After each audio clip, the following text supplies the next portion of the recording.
At this point, Kelly was on the final stage, her eyes scanning down the platform, trying to find Kevin's figure. Just as Kelly was disappointed to the extreme, as she couldn't spot me among the audience, a unique voice came from the spectator's seat. Kelly, Kelly, your charms are endless. Kelly, Kelly, you're unstoppable. There I was, with a small loudspeaker, the recorded slogan looping incessantly. A hint of a blush appeared on Kelly's stunningly beautiful face. The on-site audience was shocked to see this as well. Kevin has completely thrown Goddess's face away. Wait till the Goddess descends and slaps him. However, the situation seemed a bit off. Why is Kelly blushing? I didn't expect to cheer her on in such a quirky way. Just as the judges announced that Kelly had advanced successfully, Kelly rushed down the stage to settle scores with Kevin. Due to her hurry, her high-heeled shoe tripped and Kelly, unexpectedly, fell right into my arms. To the audience, this looked like a passionate embrace. Wasn't the Goddess supposed to slap him? How did she end up in his arms? I felt a cold rush from Kelly, but before Kelly could utter a word, I spoke up. Get up quickly. Kelly gave me a cold laugh. You seem reluctant. Is it so uncomfortable to hug me? I replied, it's not uncomfortable, but it does hurt. Kelly hurriedly asked where it hurt. I said with pain, my foot hurts. Your high heel stepped on it. Only then Kelly realized that she had stepped on my foot. She quickly got up and awkwardly said, I'm sorry, I didn't mean to. I winced. Is an apology all? Kelly, hands on her waist, retorted, what else do you want? How should I compensate you? Thinking for a moment, I retorted, since it's the high heel that caused it, give me your high heels as compensation. Kelly glared at me angrily, in your dreams, you pervert. The two of us started bickering under everyone's gaze. Kelly's previous suitors were dumbfounded. Oh God, where did I go wrong? Shortly after, the second round of the finals began. This round was a literary competition. As a man of deep feelings, I was confident about writing love poems. I planned to open with a classic verse, but to everyone's surprise, the organizers provided a specific topic: write a poem about tasting the sweetness of the rain and the flavor of clouds. I was a bit stunned by this, but not worried. Kelly, hearing this, thought the topic was exceptionally challenging, but she appreciated men with literary temperament in their bones. Mary, noticing Kelly's reaction, teased her, Kelly, are you starting to worry about him? Kelly chuckled, why would I worry for him? I can't wait for him to be eliminated. His character is too modest. In a dating reality show, he'd be ridiculed in every situation. Mary nodded, indeed. But despite him being mocked, what does it have to do with us? Kelly muttered quietly. Of course, there's a relation. We are schoolmates, after all. Soon.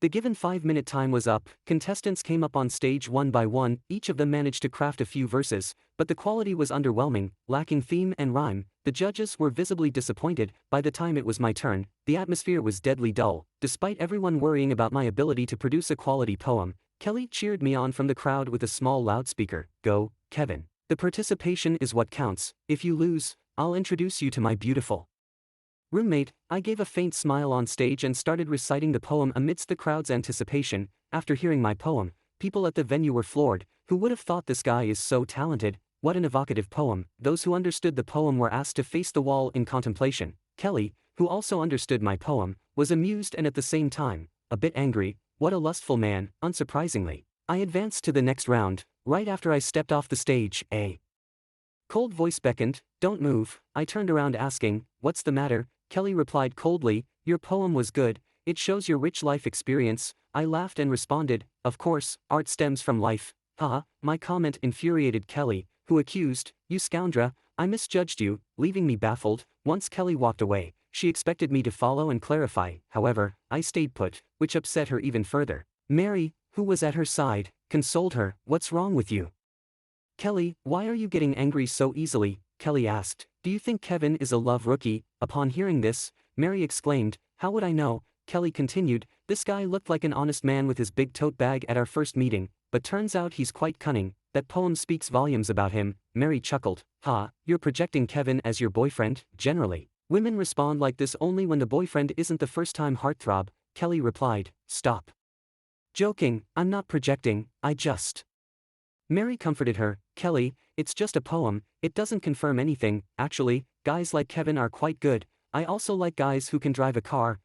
Kelly sighed, come on, let's go apologize. Hearing this, Mary responded, that's more like it, keep calm. After it was a foregone conclusion that Kelly would advance in the girls' group, she walked over to me and said, I misunderstood you before and said some harsh words. I hope you're not angry. I was surprised she came to apologize. Smiling, I assured her it was fine, that it didn't bother me. Kelly lightly laughed and commented on how stable my emotions were. I added, however, that the scoundrel label is only permitted once, no second time. She questioned what happens if I exhibited similar behavior again. I suggested that she could use another term instead of scoundrel. Think of me as a joker, I recommended. She rolled her eyes at me and said, "You sure know how to flirt." In the midst of our playful banter, the third talent round was about to begin. This was my chance to let my singing talents shine again. Each contestant was asked to showcase their talent, be it singing, dancing, rapping, or even playing basketball. I wanted to sing a song, but alas, I lacked a guitar. Noticing my predicament, Kelly directly handed me hers. Astonished, I questioned, "How did you know I needed a guitar?" She laughed and said, "We've only known each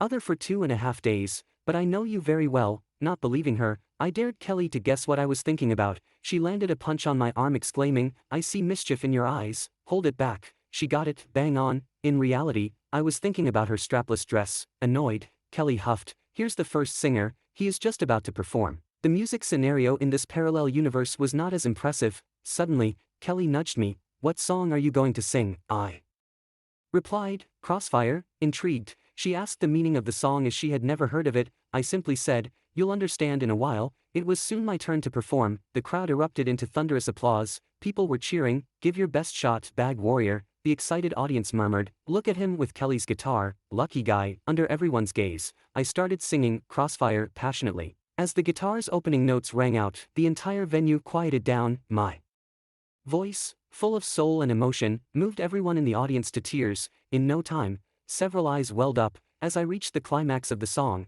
Kelly appeared deeply moved by it. The lyrics seemed to distress her. Excusing herself, she told Mary that she was off to the restroom. Meanwhile, I finished singing Crossfire. Everyone in the audience voted for me, totaling a whopping 801 votes, ensuring my smooth progression in the reality love show. Descending from the stage, I saw Kelly approaching. She complimented, "Well sung, you put a lot of emotion into it." I thanked her for the guitar, complimenting its feel, and returned it. She suggested I keep it. "If you like it so much, you can take it back to your dorm." Gratefully, I accepted it, saying, "In that case, I am obliged." Kelly then cordially invited me for a late-night snack, expressing her curiosity to know the story behind my song. However, I declined, citing dormitory curfew concerns. Kelly couldn't believe this.